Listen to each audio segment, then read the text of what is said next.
Ladies and gentlemen, these gentle giants warm their hearts.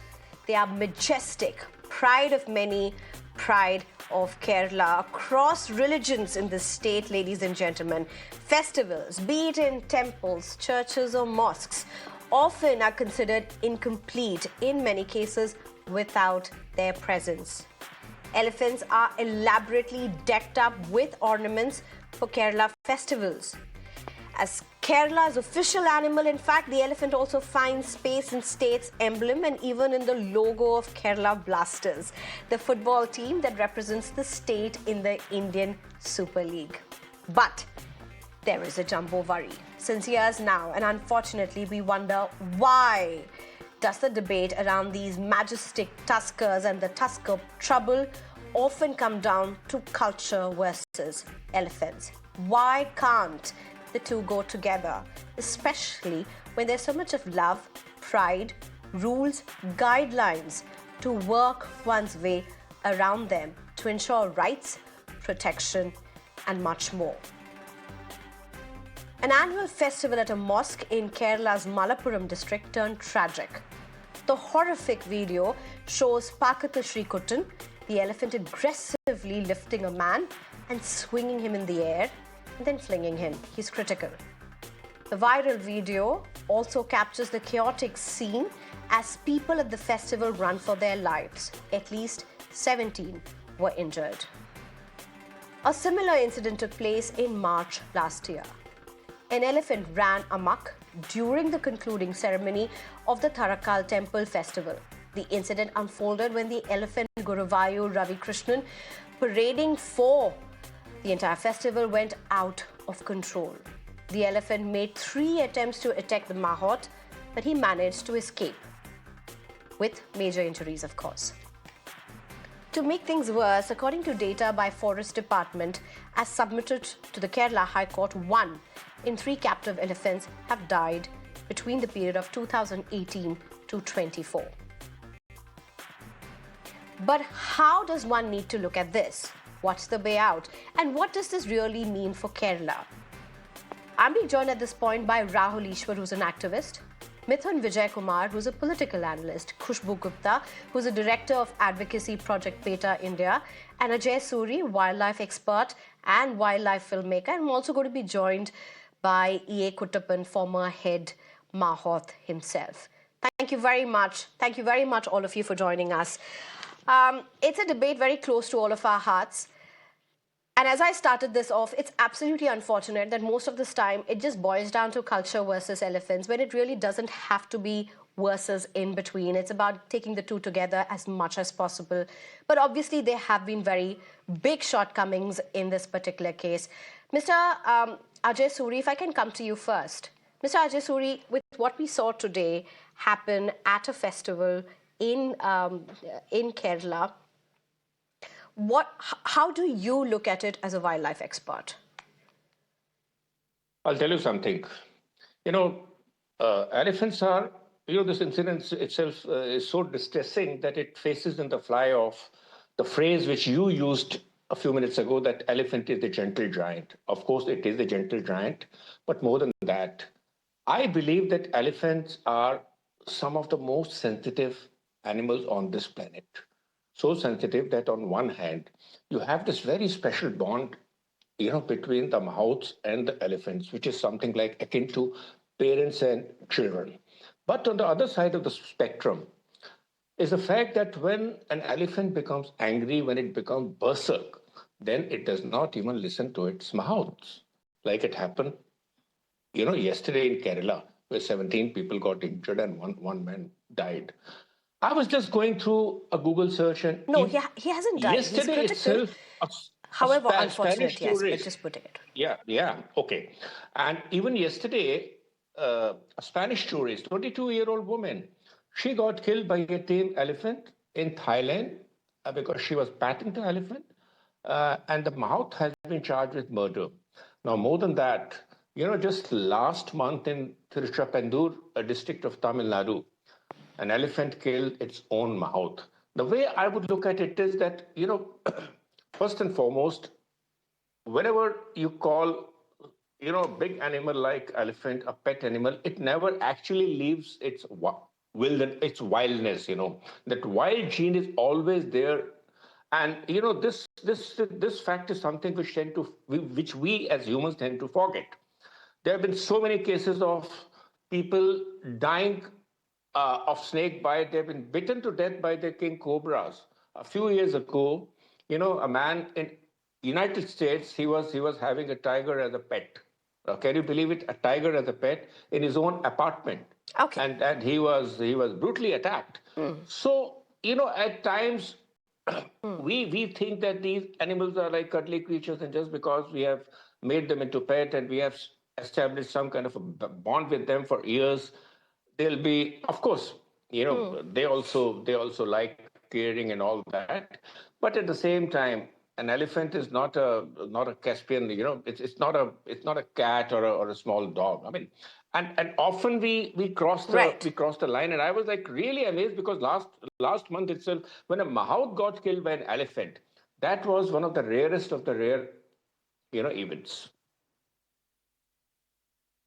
Right. Rahul Ishwar, if I can get you in to just take it where Ajay Suri has left it. Rahul Ishwar, now, Kerala is such a state, and I'm bringing Kerala in particularly because you are from Kerala. This incident happened in Kerala. Rahul Ishwar, Kerala has a history, has a legacy which is very closely linked with elephants. Um, but my question is very simple. While there are tales which are told to generations, while there's lots of love, and of course there's a lot of religious festivities, and it's of course important to mention across religions. It's not just about one religion, it's across religions. Here's my question to you. After the visuals of what we saw, and not just one, several instances that we have seen over the past few years, who's running berserk? Who's running amok? Is it humans or is it the elephants?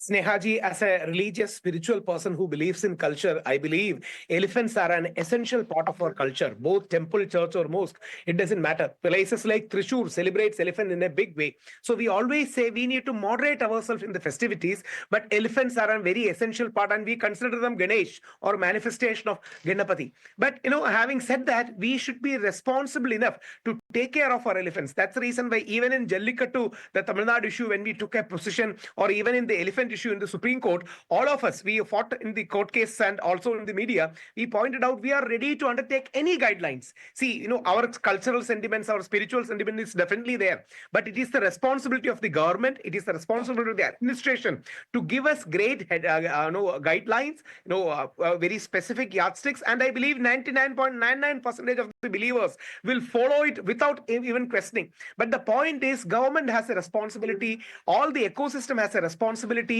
to take care of this. It is a believer sentiment, but trust me, every believer, you can ask anyone, we will be more than happy to comply with any rules, but please don't ban these. The only request is don't ban the animals, don't ban the No, festivities. Rahul Ishwar, let me just start off from where you are. This is not true.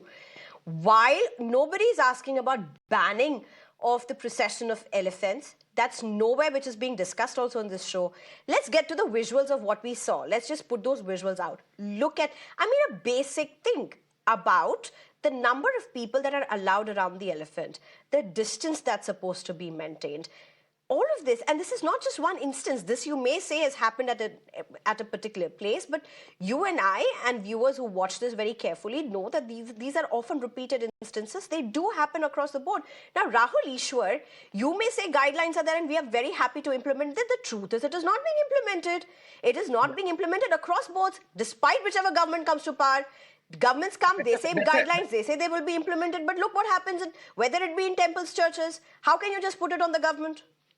That's a very fair point. I'm not denying it. As devotees, we do have a responsibility. The temple administration has a responsibility. The local administration, the collectors, they have a responsibility. So it's a collective responsibility that we should be having. The only submission I can tell on behalf of all the devotees, we have had many meetings over this. The general sentiment is, yes, we will be able to follow any guideline, but please do allow that breathing space. And incidents like this are very, very painful. It is very painful to see even devotees, having such injuries, fatalities. They're absolutely wrong. They're absolutely bad and unfortunate. So I hope government will take the call, government will regulate it, Khushbu and Gupta, all the regulation we will be ready. But the government has regulated it, Rahul Ishwar. Government has regulated it. Court has gone ahead and said existing rules are enough. In fact, there was a very strict guideline that came out from the High Court last year, and the Supreme Court put it down. Supreme Court struck it down, saying that new guidelines are not required. Existing ones are enough. So the guidelines are already there. The government has already made the guidelines. The stakeholders are not following it.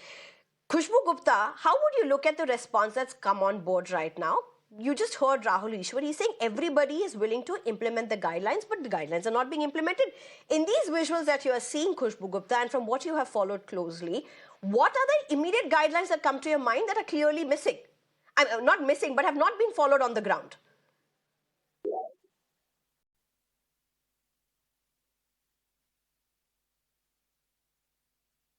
I think you'll have to unmute yourself, Khushbu Gupta. Yeah. Okay, so this is not just one incident, as you also mentioned, that there are several incidents which are reported, and people are getting killed, elephants are getting harmed, and no guidelines. The Kerala High Court came up with some additional recommendations to be followed during processions. It did not talk about banning elephants or the purams, but there were some boards. There were some boards went to the Supreme Court saying that we don't need those additional guidelines. They said that if we will not have firecrackers, that is going to impact the processions, or the fire near the elephant is going to impact. They were not ready to maintain a minimum distance. So we keep talking about guidelines. The Kerala has these Kerala captive elephant management and maintenance rules since more than a decade. They were revised since 2012, and then a new draft is also available, but they are never followed. We have seen more than 500 people have died within the 15 years of span. 33% of captive elephant population in Kerala has died, within past couple of years. And, mind that we must see that, when elephants are attacking people, this is their way of saying, I've had enough. Elephants are telling us that they are not liking it. Anything that causes injury, fear, suffering, trauma, distress, a painful life and death, where I wouldn't put myself, I shouldn't be talking about, putting the animals in that situation. Our tradition is of kindness, compassion, and if we believe that elephant is manifestation of Lord Ganesha, we do not put Lord Ganesha in chains. The elephants who are in captivity, they are otherwise social animals who are captured as babies. They are beaten till their soul, they lose all hope. Their soul is broken, and only then people are able to control them. Let alone the injuries. Elephants are also carriers Khushbu of Gupta, zoonotic while diseases, you are making point and what you are tuberculosis. saying is relevant, while you are saying what you're saying is also happens on the ground, but you would also agree what you're talking about, the torture, about the way the baby elephants are beaten up, is not across the board. So it's also important when we are bringing out these nuances, discussing these nuances. Yes, there's abuse. Yes, there's torture. But also everything can't be put under one umbrella. And I think, Khushbu Gupta, you would agree with me on that. No, each elephant whom you see in captivity, whether used in temples or for rides or safaris, has undergone this process, which is, where they are either tied between the two trees or put in a crusher or a corral where they're kept hungry, they're beaten, and then only you can get, so-called a big wild animal to listen to your commands. The ankush that the Mahout carries all the time is a reminder of that beating which the elephants had. If the elephant was so willing, or any animal was so willing to be with us, to follow, to comply to our traditions, we don't need these weapons around them. Right? They wouldn't be attacking. They would be very happily participating like we do in our festivals. I think we have somebody who we need to get onto the show right now. E.A. Kuttappan joins us. He is a former Mahout. He's a former head Mahout, in fact. He is from Kerala. He has worked in Kerala. He's also worked in Bandhavgarh, from where he retired. Thank you very much, Mr. Kuttappan, for joining us. He is from Kerala. He's more comfortable with Malayalam as well as he's comfortable with Hindi. So for the benefit of our viewers, we're going to be talking to him in Hindi. Mr. Kuttappan, एक सवाल पूछना चाहती हूँ आपसे. आप जो आप जो विजुअल्स देख रहे हैं, आपने जो ये रिसेंटली इंसिडेंट देखा, आप एक माहौत के तरीके से इसको कैसे देखते हैं?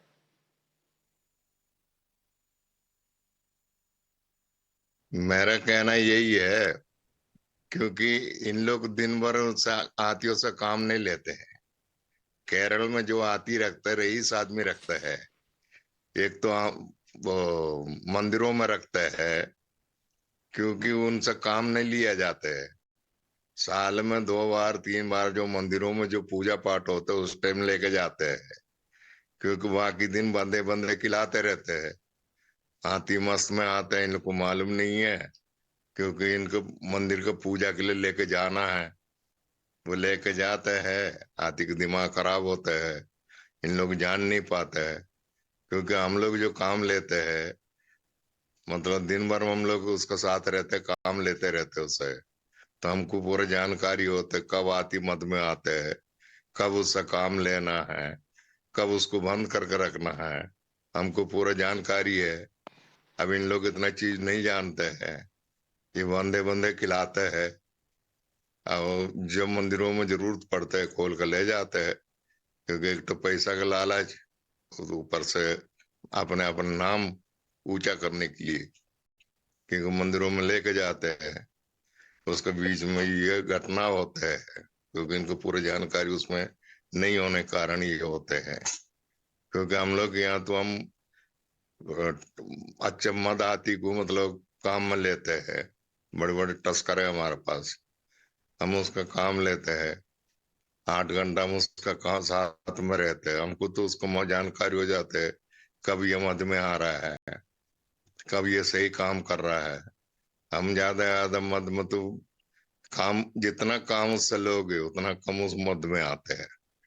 अगर हम बंदे रह करेंगे तो मद में रहेगा वो आदमी को मारेगा वो, क्योंकि उसका काम जितना ज्यादा लेते रहेगा उतना उतना वो शांत रहते हैं।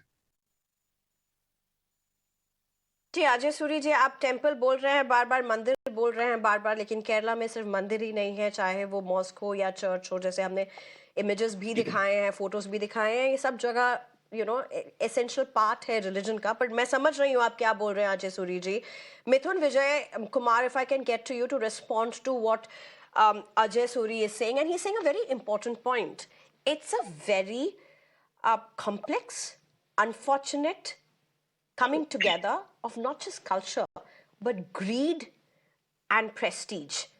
And all of these three things together do not come in a way to take care of an elephant, to work an elephant, to allow an elephant to be an elephant the way they must, despite guidelines.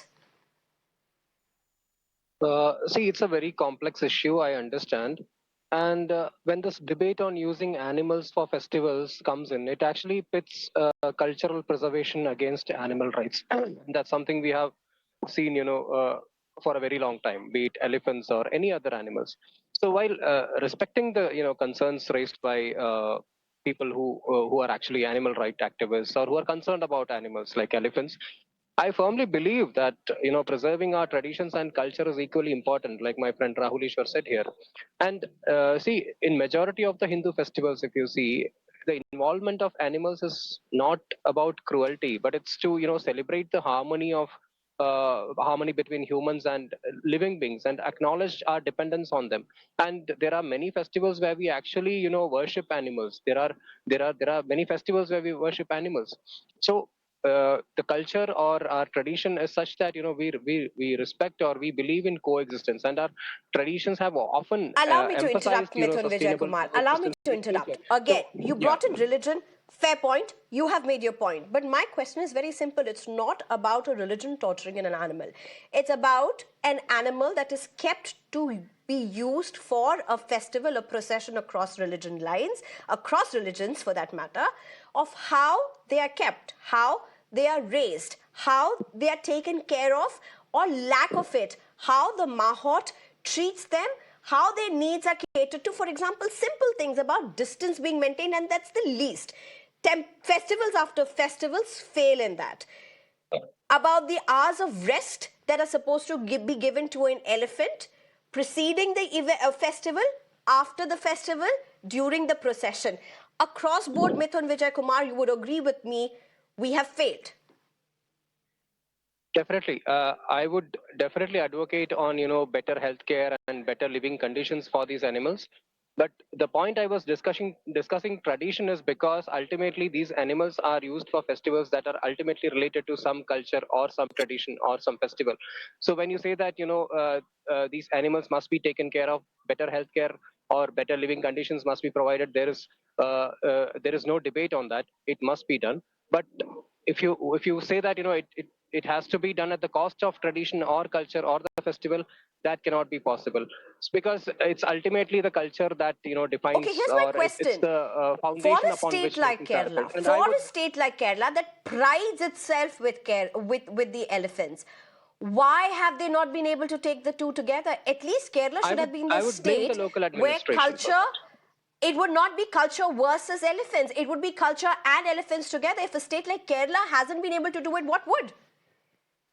So, see, that's where the role of local administration comes into picture. Temple administration definitely has to ensure that guidelines are in place, but the local administration, the police has to enforce that. And I would say that the police has failed miserably in such cases, because ultimately, approval from the collector or the local administration is obtained by the temple authorities, which means that the police has to enforce that a certain safe distance is maintained.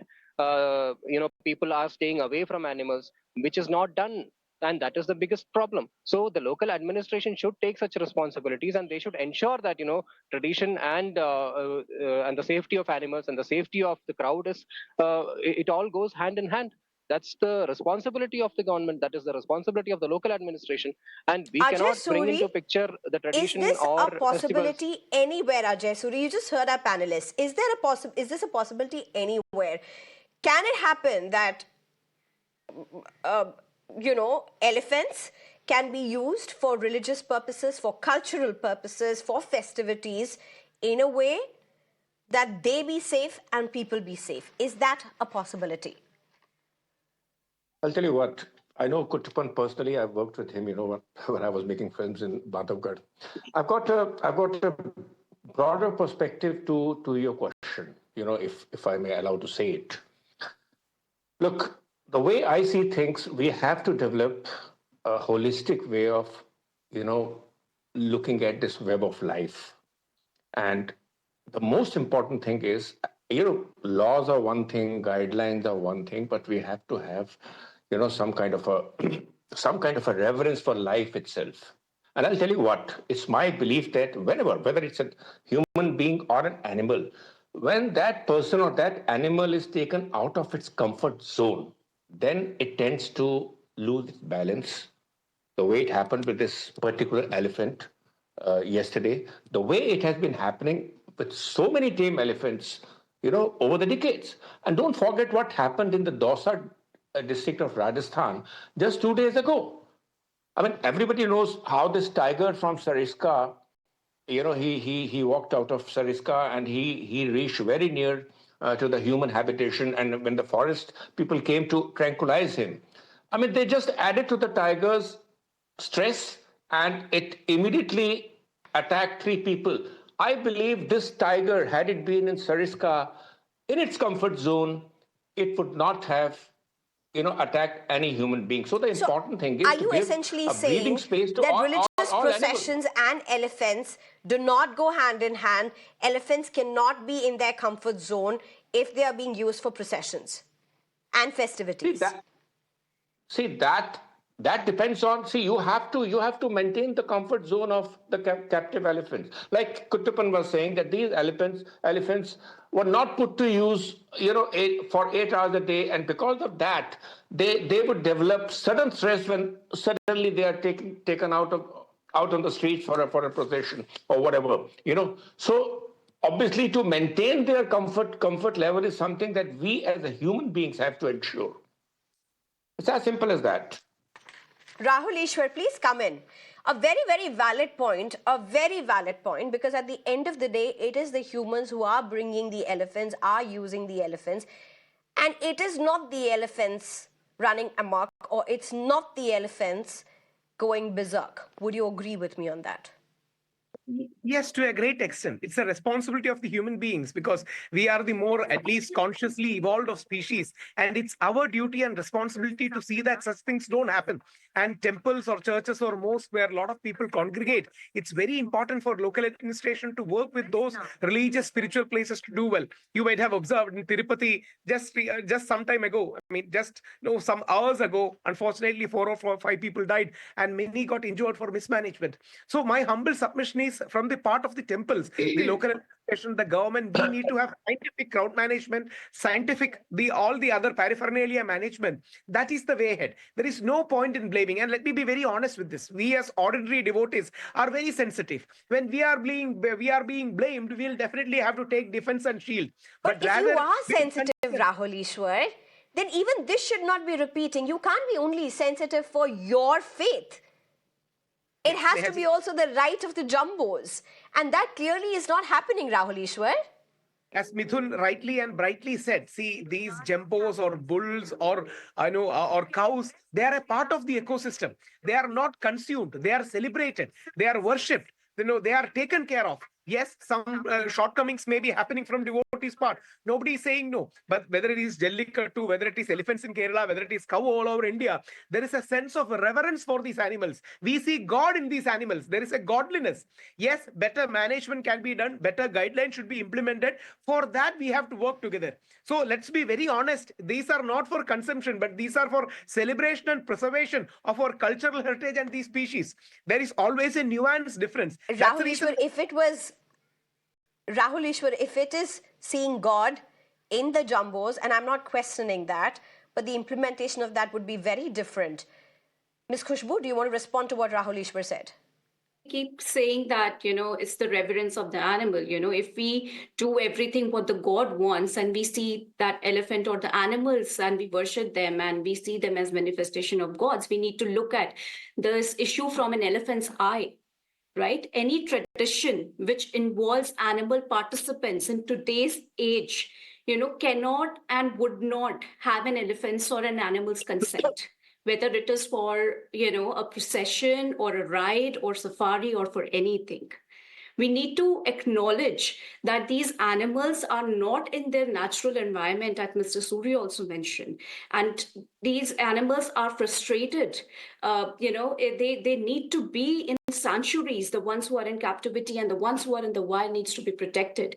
Our religion also prescribes other ways like palanquins, like, mechanical elephants that PETA India has donated to various temples, and chariots, which a lot of temples in Kerala, in Karnataka, and a lot of other places which also use elephants are now using. Even Karnataka government has Rahul Ishwar, encouraged. Is that a possibility? I know there was a time when that was celebrated, that was done even in Kerala. But is that a possibility? Is that for people who across religions, is that seen as a possible substitute? Are we open to that? It varies from places to place. Many people have their own conceptions. It varies from places to place. But one thing as a general guideline is there, all our great gurus have called for moderation and celebration. For example, during the past 5 years, we have been encouraging giving that money to charity, bringing more people. But some kind of celebration people do need. That's a ground reality. We can come to channels, we can talk about all the other things. I think Rahul Ishwar, nobody is stopping celebration here. The question is, celebration at what cost? Cost of a life. Right. Okay. The elephants, they just feel just like us. Right? The trauma they go through, the distress they go through. Ladies and gentlemen, this is a very important discourse. And I hope that we have this discourse more often, because it's these discourses that would ensure that there would be something that would happen on the ground. All the stakeholders have to take responsibility. And as I end, there's only one thing that I would say. It's not the jumbos running berserk. Thank you very much, Rahul Ishwar. Thank you very much, Mithun Vijay Kumar. Thank you very much, Khushbu Gupta. And thank you very much, Ajay Suri, as well as E.A. Kutupan, for your time, for your perspectives.